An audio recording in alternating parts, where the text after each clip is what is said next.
দেশ বিদেশ, জাতীয় আন্তর্জাতিক, রাজনীতি থেকে খেলা, শিক্ষা থেকে সংস্কৃতি, সব খবর পেতে চোখ রাখুন শুধুমাত্র নিউজ প্রাইমে। আমরা সত্যি লুকোই না, আমরা সত্যি দেখাই। Subscribe our channel for further updates. আমাদের বসা হয়ে সিনিয়র আমরা সেট আপনাকে দিচ্ছি।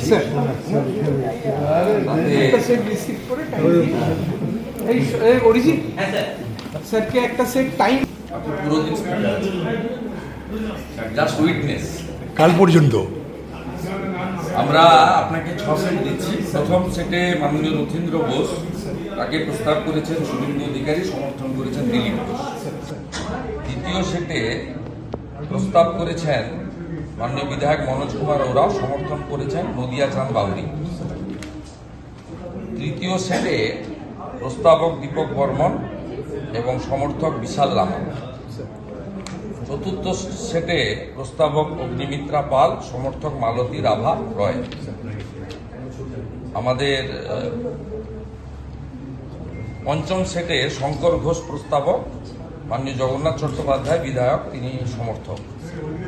আমাদের ষষ্ঠ সেটে গোপাল সাহা প্রস্তাবক,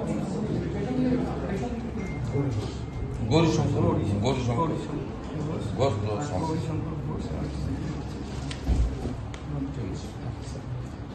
স্যার এগুলো আমি অ্যাকসেপ্ট করলাম আপনার কাছে। করলাম আপনি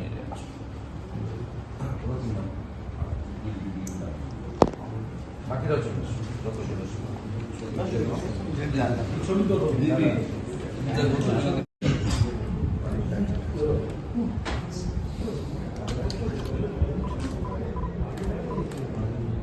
আগামীকাল 11টায় নির্বাচন। আপনি বাকি কাজ আপনার আপাতত জগন্নাথ চ্যাটার্জিকে স্যার চলুন। অরিজিৎ একটা রিসিট কপি উইথ টাইম এক্ষুনি জগন্নাথবাবুকে দিন। আবেদন করেননি তাকে বিধায়ক করতে হবে, স্পিকার করতে হবে, মন্ত্রী করতে হবে, নেতা করতে হবে, এরকম নিষ্ঠাবান একজন কর্মীকে ভারতীয় জনতা পার্টি আজকে রেকগনাইজ করেছে। তিনি পেশায় এবং সবচেয়ে বড় কথা হচ্ছে এই পথটা চালানোর জন্য রাজনৈতিক অভিজ্ঞতা এবং উচ্চশিক্ষারও কিছুটা দরকার রয়েছে।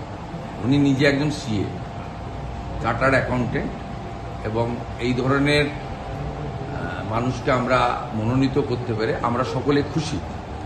এবং উনার চালানোর ক্ষেত্রে আপনাদের সকলের সহযোগিতাও আমরা চাইব এবং আশা করব পরম্পরা মেনে। এখানে স্পিকার নির্বাচন কোনোদিন হয়নি। বিরোধী পক্ষর তাদেরকেও আমি আবেদন করব যাতে সর্বসম্মতিক্রমে স্পিকার নির্বাচনের যে ঐতিহ্য নজির রয়েছে, গতবারেও আমরা 77 জন ছিলাম, আমরা কন্টেস্ট করিনি, সেই ঐতিহ্য তারা বজায় রাখবেন এবং আগামীকাল 11টার সময় স্পিকার নির্বাচন হবে। আসুন আমরা পশ্চিমবঙ্গের পরম্পরা ঐতিহ্য রেখে সংসদীয় গণতন্ত্রের যে মহান প্রতিষ্ঠান, এটা আমাদের মন্দিরের মতো, সবাই মিলে আগামী স্পিকারকে সহযোগিতা করে একটা নতুন দিনের সূচনা করি। আপনারা সবাই দেখতে পাবেন। 2011 সালেও প্রথমবার নির্বাচিত হয়ে বিমান বন্দ্যোপাধ্যায় ওই চেয়ারে বসেছিলেন। সেক্ষেত্রে তার রাজনৈতিক আনুগত্য এবং তিনি একজন অ্যাডভোকেট ছিলেন, এটাই ছিল পরিচয়। আজকেও ঠিক এই দুটো যোগ্যতার ভিত্তিতেই আমরা একে মনোনীত করেছি। তার রাজনৈতিক অভিজ্ঞতা এবং আনুগত্য, তার বিচারধারার প্রতি সমর্পণ এবং সিএ হিসেবে উচ্চশিক্ষা। খুব ভালো স্পিকার পাবেন। অন্তত বিরোধী দলনেতাকে 11 মাস বিধানসভার বাইরে ফেলে দেবেন না।